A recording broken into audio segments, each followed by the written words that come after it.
Let's start another chapter. That is your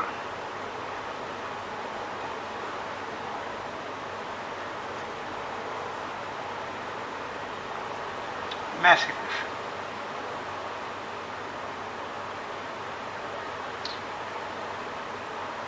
मैं प्रति सिंह टॉप principal government political college Jodhpur आपका पुनः स्वागत करता हूँ। मैथ वो एक विधि है जो सर्किट विश्लेषण में बहुत ही उपयोगी है। कुछ चीज़ें जो है अपन को पहले से ज्ञात होनी चाहिए, तो अपन ने पहले डिस्कस कर चुके हैं, जैसे किरचॉफ वोल्टेज लॉ है, करंट सोर्स वोल्टेज सोर्स है, क्रेमर्स रूल है, मैट्रिक्स है, एंड लेकिन कुछ डेफिनेशन इस चैप्टर के लिए बहुत महत्वपूर्ण है, वो देखते हैं। Branch is a part of the circuit which extend from one node to another. A branch में कंटेन वन एलिमेंट और several element. It has two terminal, यानी कि दो टर्मिनल के बीच में सीरीज में जुड़े हुए सारे कंपोनेंट के समूह को एक ब्रांच कंस्ट्रक्ट करता है। नोड जहाँ दो या दो से अधिक ब्रांच आके मिलती है उस पॉइंट को नोड्स कहते हैं। अगर तीन या तीन से ज़्यादा आके मिलती है तो उसको प्रिंसिपल नोड कहते हैं।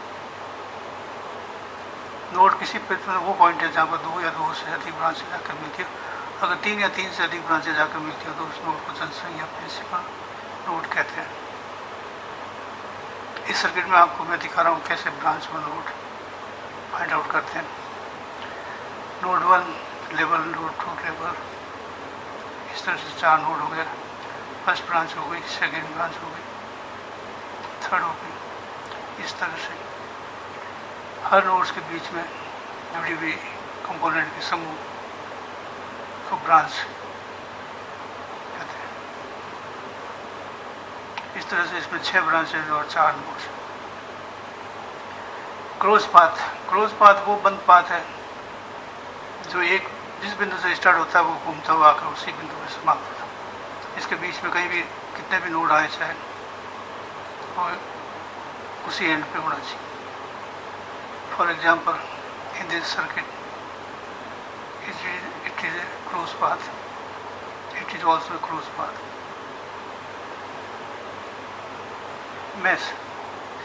मैश वो पाथ है जिसमें कोई भी लूप दूसरी मैश या लूप नहीं हो, कोई भी दूसरा पाथ डिस्टर्ब नहीं कर इंडिविजुअल हो। जैसे इसमें 3 मैश पलटी, first, second and third.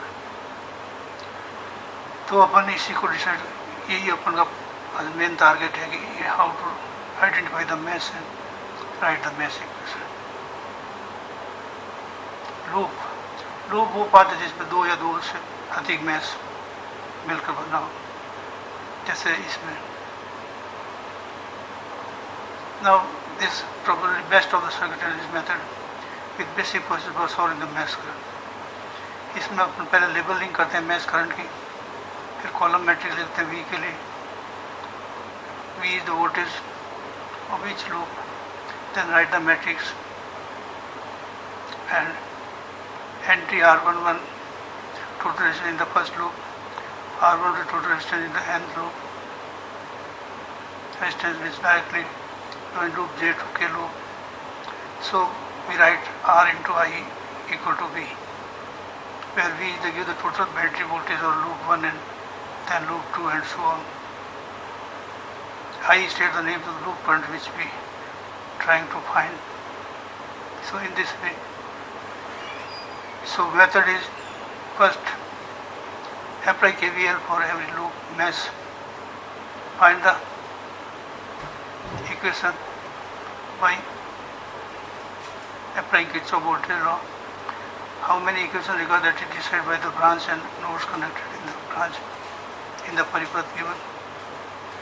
Label the current mesh 1 के लिए I1, mesh 2 के लिए I2, mesh 3 के लिए I2. Select the direction you can, it is your choice. It may be clockwise or anti-clockwise, but once you select, keep it continue. इसके advantage मैं यही कहूँगा आपको कि हमेशा क्लॉकवाइज डायरेक्शन में लीजिए, इसके एग्जाम्पल, इसके एडवांटेज अपन बाद में डिस्कस करेंगे। First method right the equation using Kirchhoff voltage law. ये ट्रेडिशनल मेथड है, इसमें वोल्टेज ड्रॉप, अगर धारा जितनी धारा निकलती है उसके प्रोपोर्शनल वोल्टेज ड्रॉप होंगे R इंटू आई। तो फर्स्ट में हो गया 10 10, एक धारा I1 निकल रही है, एक दूसरी I2 निकल रही है एक रेजिस्टेंस में से, तो I1 और I2 के बीच में कॉमन है। तो ये आपके हो गया 10I1 plus 10I1 minus I2 equal to 10। इसी तरह से लूप मैच 2 के लिए इसमें I1 और I3 दोनों को भी कंसिडर करना पड़ेगा, क्योंकि दोनों रेजिस्टेंस में धारा कॉमन है। तो ये तीनों वेरिएबल के साथ इक्वेशन लिखी जाएगी। 10I2 minus I1 plus 10I2 plus 10I2 minus I3 equal to 0। इसी तरह से तीसरे के लिए भी common between 2 and 3।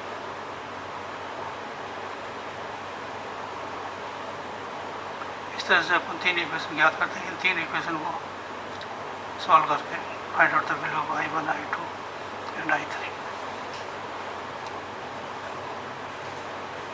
Second method using the instruction method. इसमें अपन क्या करते हैं कि लूप प्रतिरोध क्या करते हैं। Self impedance of loop is decided by R11, that is I1 के रास्ते में आने वाली सारा धारा प्रतिरोधों का योग, देन R12 इक्वल टू 1 और 2 करंट के बीच में आने वाला प्रतिरोध, R13 इक्वल टू 1 और 3 के बीच में आने वाला प्रतिरोध। इस तरह से अपन सभी मैच के लिए वैल्यू ज्ञात कर देते हैं। फर्स्ट में देखिए सेल्फ इम्पीडेंस हो गया 20, बिटवीन 1 एंड 2 10, बिटवीन 1 एंड 3 0। इस तरह से दूसरी में सेल्फ इम्पीडेंस 10 10 30, 1 1 2 में 10, 1 और 3 में भी 10।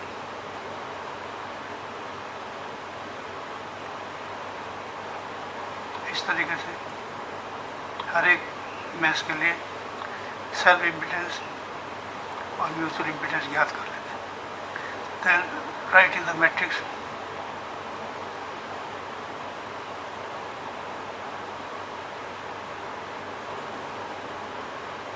इसको इक्वेशन को लिख सकते हैं R11 I1 plus R12 I2 minus I3 R13।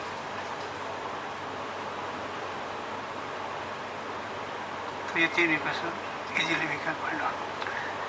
First entry R11 is self impedance 20,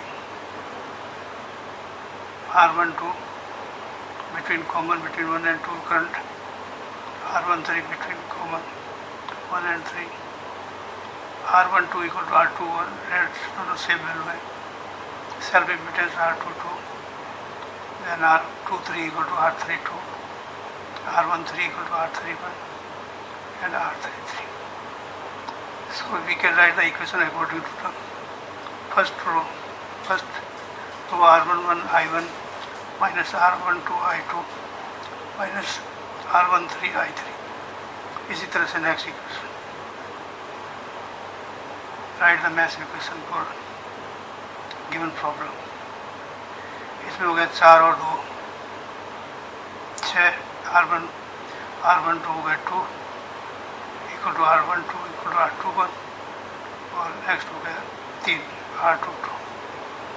इस तरह से we can write the mesh equation solve. इसमें क्रेमर रूल से सॉल्व करेंगे तो क्या होगा, डेल ज्ञात करेंगे। डेल 1 ज्ञात करने के लिए क्या करेंगे, फर्स्ट रो को remove by the voltage constant 28 और 7, उसको remaining as it is divide by del value of intermediate. So I1 equal del 1 divide by del using matrix solution we can find 5 ampere. I2 second column replaced by constant, others are remain same. So I2 equal to del 2 minus divided by del. Write the mass equation.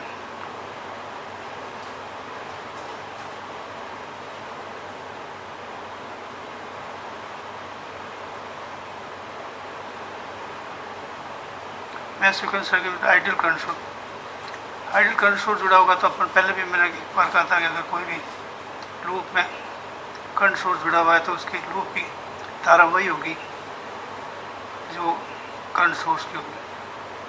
तो इसमें आप example देखिए, I1 equal to 2 ampere. सो एक equation आपको direct आ जाएगी, I1 equal to 2 ampere. Second और third है previously write the mass equation applying inspection method or direct.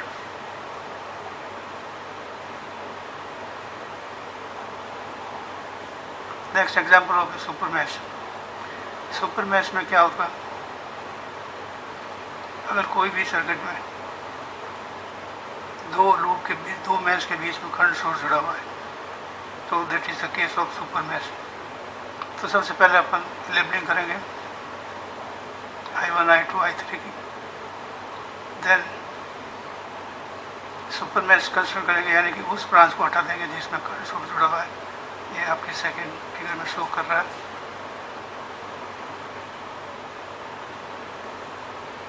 This is all about, thanks.